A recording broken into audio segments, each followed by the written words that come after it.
Брокулата е здравје од природата, достапна ни е во секое годишно време, а во изобилство ја имаме во пилјарите и на градските пазари. Земјоделците тврдат дека таа не бара многу услови за произведување. Секој може да произведе брокулата. Само сега на зимно време треба подфолија да биде, ништо друго.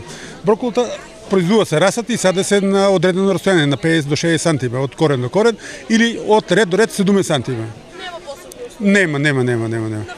Наводнување нормално. Нејзиното височество, брокулата, често се наоѓа на македонската трапеза. Секој ја конзумира по свој вкус, на свој начин. У супи, у салати, јадеме, баш сега купивме. Брокула, морковче, кромитче, ќе се здробе таму кај ракијичка. Не ја ладиме сега бидејќи ладно времето. Мешаме да. Не, со се. А исклучува се прави исто чорби, се прави уједење, може стави се.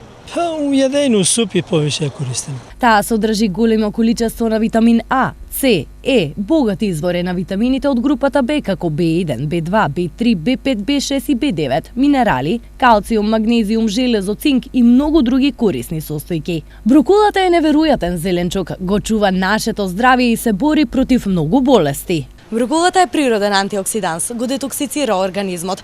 Исто така е одличен за заштита на организмот од многу болести, го подобрува имунитетот. А кога се во прашање заштитата и болестите, овде се споменуваат и малигните.